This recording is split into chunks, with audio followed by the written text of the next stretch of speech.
Hello, vinyl community. How you doing? Uh, this is a follow-up to my vinyl hunt yesterday, running around, showing you the couple couple of record stores that I go to frequently because they're close by where I live. And so I just want to quickly, kind of a quick little update. Want to show what I picked up yesterday. Hope everybody liked the show and tell and tour of the stores. Shows. I must be going to a show. I don't know about. A lot of people sending comments. That was great. I really appreciate it. And I figured that other people had done that. I just didn't dig enough to look through everybody's posts yet to see. There's a lot of posts I need to go through and do some backtracking on and see some history of and take a look at what everybody's done. So, but for those who haven't done it, I encourage it. I'd love to see where everybody goes to shop, even if it's something real short. Just so this is I used my iPhone. That's why it was so shaky. I apologize for that. It was cold too, so I was like my hands are like this. So I was doing the best to hold it and keep, and then you're looking and you don't know where your camera is because you're not looking at the screen. And anyway, did the best job I could, and I appreciate the comments and people watching. And next one I do will be a lot better. So I was just glad I was able to edit it well and relatively well and edit it down. It was almost 20 some minutes long. It could have been 25 minutes long, and I realized, a little flipping through some of the records, and I just kind of wanted to give people an idea of what was in there. And then I realized that who wants to just see me flip the records? I mean, people want to see the records that are there, but a little goes a long way, and people are more interested. It's more about the store itself and what kind of a place it is. And Silver Platters is great. It's this big, huge, almost like a warehouse type open atmosphere place. They also have live performances there as well. Not as often as Easy Street does, but I didn't get that in. Easy Street is smaller, more intimate place, and it's a lot more like somebody's music room. They also have another record store down in the West Seattle area, and there they have a place where you can sit and have breakfast and get something for lunch and coffee and all that. So I've always told them if they did that up here, I would probably never leave home. I would stay up there permanently and just live there. It'd be really easy. But anyway, I appreciate everybody taking a look at that and watching it. And it's sort of uploaded overnight. And this morning I got up and flipped my iPad on and saw these comments and everything. So I woke up with a smile on my face, seeing that people had already looked at it and were enjoyed it. So anyway, I'll look around for people. Included some links as to other people that have done that. So I'm looking forward to finding those and taking a look at where everybody else goes to shop. So, but anyway, I wanted to real quick. You're 10 minutes in probably already. I showed you got the J. Giles Band on wonderful red vinyl because everything sounds better on colored vinyl, right? Well, it does, I think. I haven't heard this yet, so I'm looking forward to putting it on. It looks like it's in pretty good shape. It's got a few fingerprints, maybe, but for the price and for the, I've never seen one. I'm sure there are a dime a dozen out there. Who knows? But it's the first time I've seen it, and I was happy to pick that up.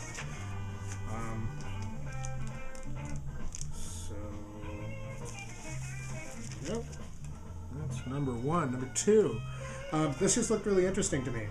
And I did a quick research using my iPhone and looked at all music for this artist I didn't know very much. I didn't know anything about Leslie West, and called Mountain. And it was $2.99. The album is in great shape. The cover on Bell Records. I have another artist on Bell Records. I'll show that some other time around. So it's kind of interesting to get another Bell Records, but it's also on Windfall Records, and the label here is actually Windfall Records. I'll show the back of the album cover. It's very cool. Great black and white, high contrast graphic of Leslie West. Apparently, if you're familiar with the band Mountain, which I've heard of but I'm not familiar with, this is technically considered, I guess, from what I read, correct me if I'm wrong, considered the first Mountain LP.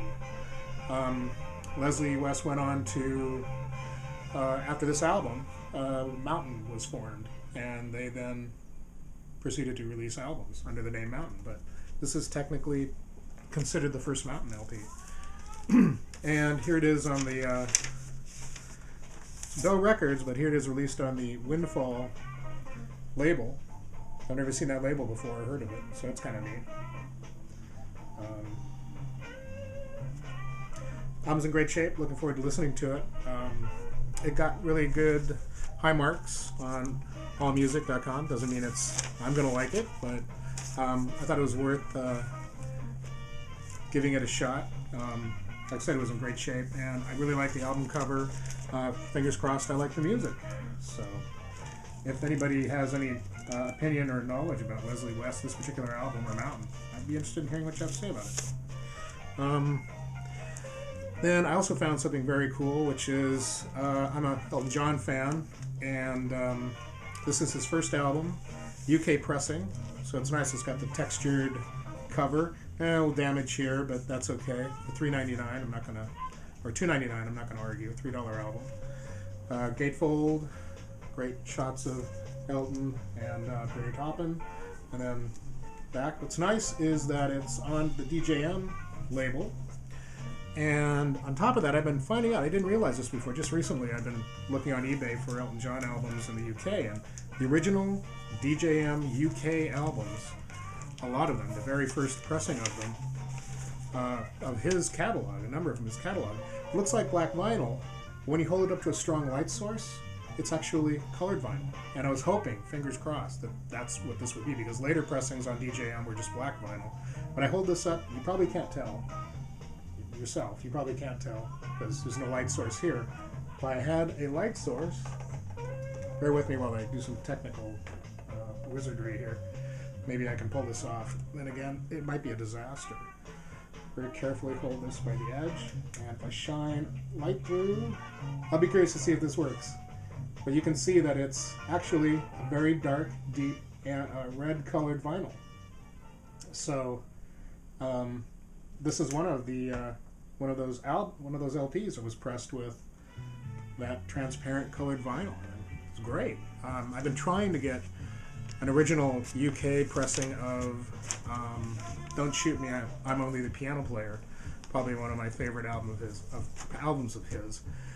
But I just haven't found a really good copy on eBay, or even a German pressing. But I'm really intrigued in getting a UK album now to get that dark transparent vinyl color. So I'm going to be looking for that.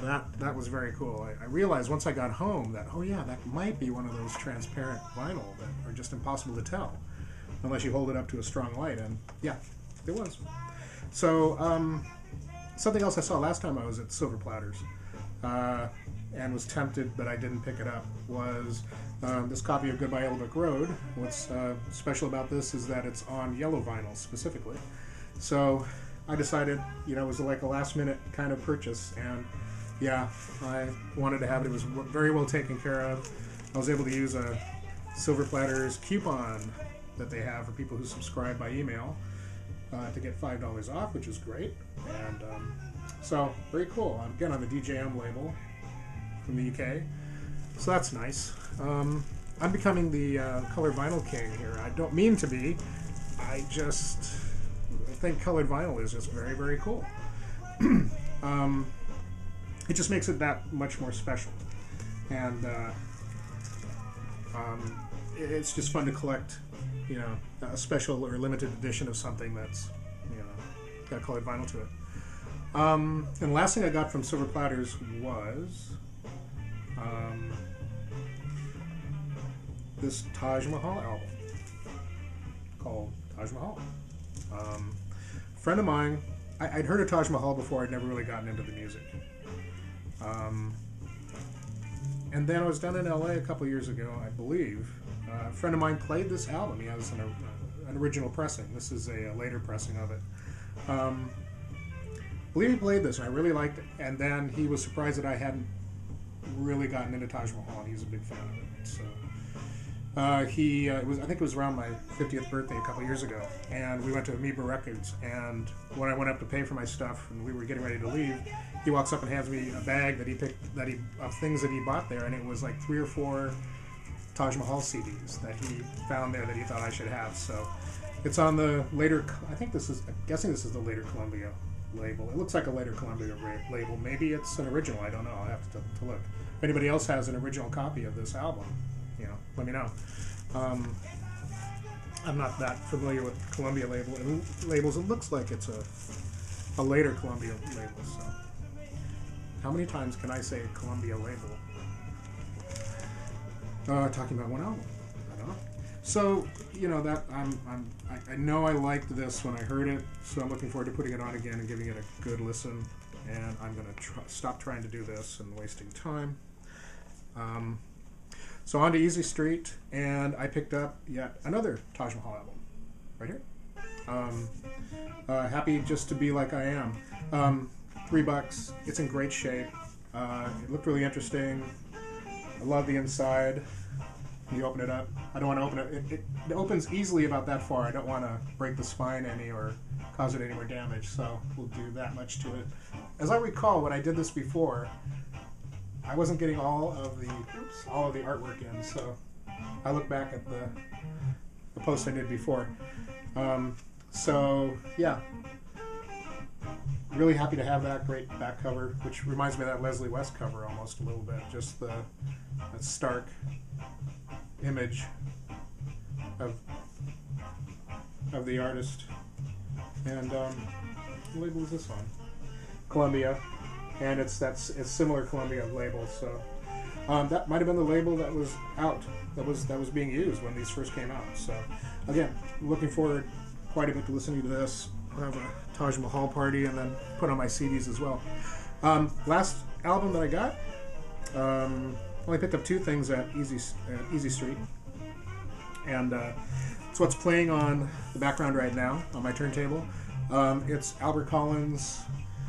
I never heard this title before. It's Love Can Be Found Anywhere, Even in a Guitar, Albert Collins. So it's great album cover. It's almost, it's kind of Yellow Submarine looking in a way. I think this is from around 68 or 69, I believe. I'm not sure. I tried to look up information about this, and there wasn't a whole lot of information about this. The only thing I could find was information about a double CD that this was paired up with another album from around the same time. So not a lot of information on just the vinyl itself. I was kind of surprised. But on the original Imperial label, it's playing there. It's in great shape. There's a visual scratch on one side, and I should have heard it by now, but I haven't heard it. So yeah, I'm real pleased. I'm going to do a little work to get the stickers off here. Interesting, the sticker on top from Easy Street, but it was on top of another sticker, and I think I may know where this originally was purchased, or it was probably used once before, and this reminds me of a record store that's unfortunately no longer in business up in the U District, but the markings on it and all that make it look like it came from that record store, so I'm going to compare it to some records that I have that I bought there. Can't remember. I can see the store. I can see kind of their logo, but I can't remember what the name is. I was talking with my friend the other night on Skype. We had about a 3-hour conversation about music. He lives in Port Angeles. I haven't talked to him in quite a while, and about music. And he hasn't been over to my place in a while, so I talked to him on Skype using my phone, and I was able to get a little tour of vinyl that I have here, and 45s. I have a lot of 45s stacked that the camera's on right now, and boxed up. And so we talked for about 2 or 3 hours, and we were reminiscing about going record shopping on the Ave. And I'll do a separate post about that and show some of the things that he handed off to me when he went through his great vinyl purge when the CD era came along. And he was much more ruthless than I. Well, I won't tell you everything, but let's just say I benefited a little bit from a few of his items that I was happy to get a hold of, and showed him a few things that he was like, I can't believe you still have that. I go, oh, absolutely, I have everything you gave me. So anyway, the music's over. Side one is done. That's my cue to get out of here. Plus, I got to go back up to Easy Street Records because I forgot to pick up some white inner sleeves to put some of the records in. They come in you get a tattered inner sleeve, or if there's a special inner sleeve, kind of like to take it out so that the record doesn't leave an impression on that special inner sleeve. Put it in its own, white sleeve, and then it doesn't, cause any damage to it. Probably doesn't make much of a difference, but I've always done that. So I meant to get those yesterday, so I've got to go up and get them. Plus, I've got to get a birthday card and some other stuff for a friend. I'm going out to birthday dinner tonight, so got a bunch of stuff to do. Anyway, back to Easy Street, and I'll let this upload while I'm running up there. So thanks again, and talk to you next time.